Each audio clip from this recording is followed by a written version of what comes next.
Hello guys, आज हम start करने वाले हैं क्लास 12 हिस्ट्री का चैप्टर फ्रेमिंग द कॉन्स्टिट्यूशन। इस चैप्टर में हम पढ़ेंगे कि जब इंडिया इंडिपेंडेंट हो गया था 15 अगस्त 1947 के बाद, उसके बाद इंडिया ने अपने आप को एक इंडिपेंडेंट कंट्री की तरह कैसे जो है प्रेजेंट किया। ब्रिटिशर्स रूल का जो है वो एंड हो गया था एंड अभी फाइनली इंडिया को एक डेमोक्रेटिक कंट्री बनना था। तो इसलिए डेमोक्रेटिक कंट्री बनने के लिए इंडिया को अपना कॉन्स्टिट्यूशन बनाना था एंड उसी कॉन्स्टिट्यूशन बनाने के पीछे क्या क्या हुआ, ठीक है, कैसे इवेंट्स हुए, कैसे हमारा कॉन्स्टिट्यूशन जो है इन्फोर्स किया गया, वो हम इस चैप्टर में पढ़ेंगे। सबसे पहले पार्ट 1 में हम पढ़ेंगे ट्यूमुलेटस टाइम। ठीक है, तो कुछ फैक्ट्स हैं कॉन्स्टिट्यूशन के बारे में कि it is the biggest written constitution of the world. पूरे वर्ल्ड का बिगेस्ट, लेंथीएस्ट है और रिटन कॉन्स्टिट्यूशन सबसे बड़ा वाला इंडिया का ही है।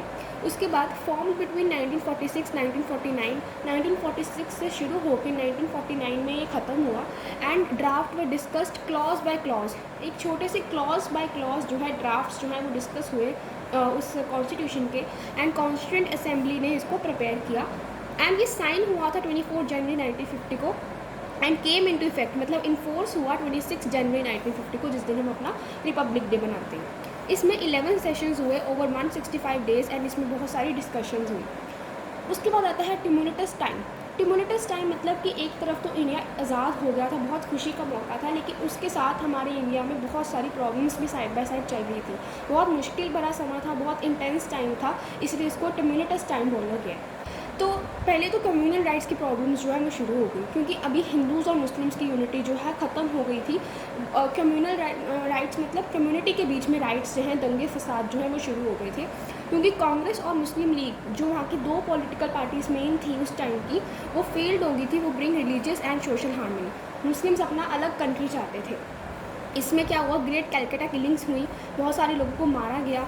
हिंदूज़ जो थे वो मुस्लिम्स को मार रहे थे, मुस्लिम्स जो थे वो हिंदूज़ को मार रहे थे।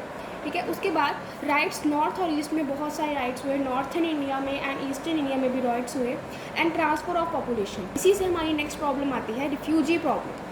मुस्लिम्स इन इंडिया, जो इंडिया के मुस्लिम्स थे उन्होंने पाकिस्तान में जाना था एंड हिंदू, सिख या जो भी लोग पाकिस्तान में रह रहे थे उनको इंडिया में आना था। अभी पाकिस्तान जो है वो मुस्लिम कंट्री बनेगी एंड इंडिया जो है वो एक हिंदू कंट्री बनेगी।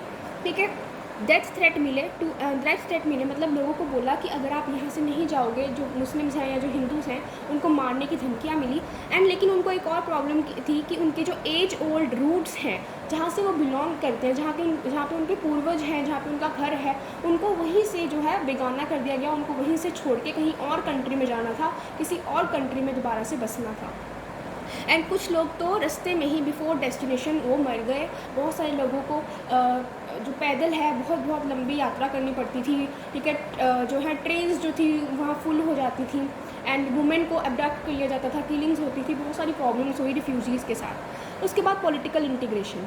अभी इंडिया तो आज़ाद हो रहा है लेकिन इंडिया का पॉलिटिकल स्ट्रक्चर उस टाइम बहुत ख़राब था, क्योंकि 1/3 ऑफ एरिया जो ब्रिटिशर्स के अंडर था वो प्रिंसेस के रूल में आता था। मतलब पूरे ब्रिटिशर्स का जो एरिया था उसका 1/3 प्रिंसेस रूल करते थे। प्रिंसेस को ये ऑटोनॉमी दी जाती थी कि आप अपने जो है एरिया में रूल कीजिए, लेकिन ब्रिटिशर्स का इनडायरेक्ट कंट्रोल वहाँ पे रहेगा। ठीक है, या तो ये नवाब्स के अंडर होते थे या महाराजास के अंडर होते थे। ठीक है, इनको चॉइस दी जाती थी टू बिकम इंडिपेंडेंट। इनको एक चॉइस दी गई कि या तो आप इंडिपेंडेंट हो जाइए, अपनी अलग से जो है कंट्री बना लीजिए, या आप इंडिया के साथ इंटीग्रेट हो जाइए। ये ब्रिटिशर्स ने इनके ऊपर छोड़ दिया।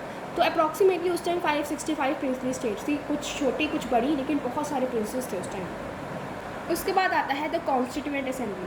अब कॉन्स्टिट्यूशन बनाने के लिए कॉन्स्टिट्यूएंट असेंबली बनी, तो ये on the basis of universal adult franchise नहीं बनी थी कि मतलब वोट डाल के बंदे जो हैं सिलेक्ट नहीं हुए थे।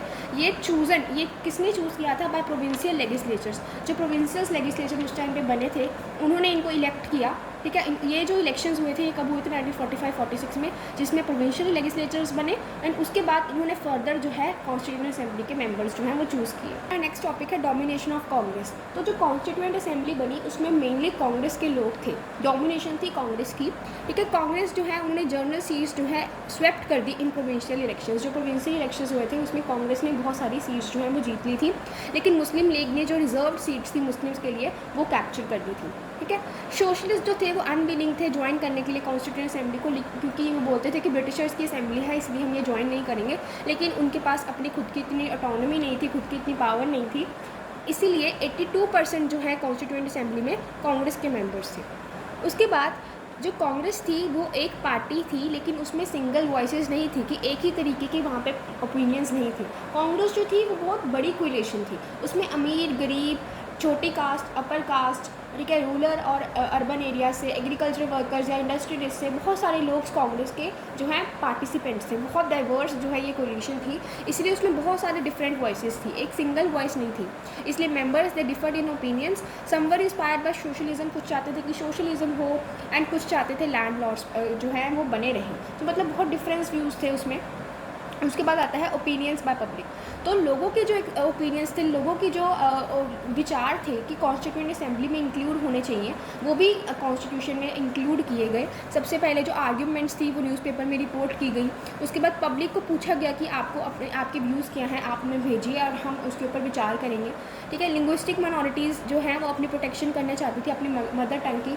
लिंग्विस्टिक माइनॉरिटीज़ मतलब जो लैंग्वेज के बेसिस पे माइनॉरिटी हो, ठीक है, वो चाहती थी कि हमारी लैंग्वेज जो है प्रोटेक्ट हो।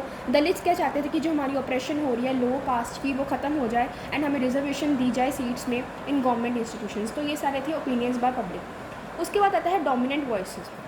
तो हमारी जो कॉन्स्टिट्यूएंट असेंबली थी उसमें डोमिनेंट जो लोग थे वो थे 6 टोटल, ठीक है, अदरवाइज़ 300 टोटल मेंबर्स थे, लेकिन 6 टोटल मेंबर्स थे जो कि बहुत ज़्यादा डोमिनेंट थे। तो 3 तो थे वो कांग्रेस की ट्रियो, जिसको कांग्रेस ट्रियो बोलते हैं, वो थे जवाहरलाल नेहरू, राजेंद्र प्रसाद एंड वल्लभ भाई Patel.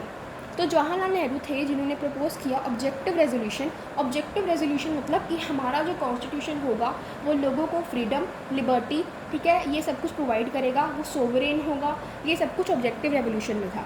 And he also propose a resolution, उन्होंने नेशनल फ्लैग के ऊपर रेजोल्यूशन दिया कि हमारा जो नेशनल फ्लैग्स होगा वो हॉरिजॉन्टल होगा, उसमें ट्राइब कलर होगा जहाँ पे saffron, white and dark green होगा। तो ये उन्होंने बोला, एंड उन्होंने बोला कि हमें जो है व्हील भी एक सेंटर में रखना है।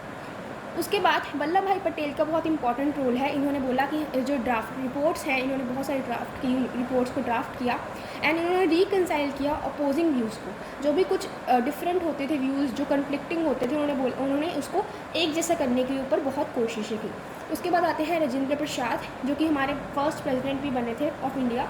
एंड इन्होंने क्या, ये प्रेसिडेंट ऑफ असेंबली भी थे, कॉन्स्टिट्यूएंट असेंबली के प्रेसिडेंट थे। एंड इन्होंने बोला कि ऑल मेंबर्स को एक चांस मिलना चाहिए, एक मौका मिलना चाहिए कि वो कुछ भी बोल सकते हैं। तो उसके बाद आते हैं बी आर अम्बेडकर। तो ये बहुत अच्छे इकोनॉमिस्ट एंड लॉयर थे, बहुत ज़्यादा इंटेलिजेंट पर्सन थे and he became the law minister on the advice of Gandhi. ये जो थे हमारी इंडिया की कैबिनेट असेंबली का हिस्सा नहीं बनना चाहते थे, लेकिन गांधी जी के कहने पर ये लॉ मिनिस्टर बने एंड ये जो थे चेयरमैन थे ऑफ ड्राफ्टिंग कमेटी। उसके बाद नेक्स्ट मेंबर हैं के एम मुंशी, जो कि थे गुजरात से। एंड 6th नंबर पे आते हैं एल डी कृष्ण स्वामी अय्यर, जो कि मद्रास से थे।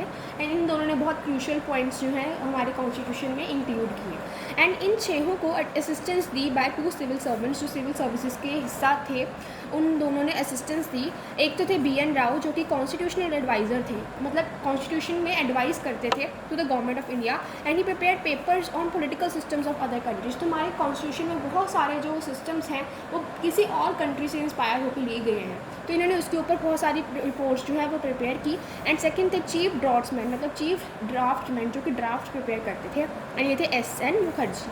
इन्होंने कॉम्प्लेक्स प्रपोजल्स को एक क्लियर लीगल लैंग्वेज में प्रेजेंट किया, ठीक है, लीगली उसका क्या होल्ड है उसको प्रेजेंट किया। तो ये था हमारा कॉन्स्टिट्यूएंट असेंबली का जब प्रिपरेशन कैसे हुआ, कैसे कॉन्स्टिट्यूशन बना।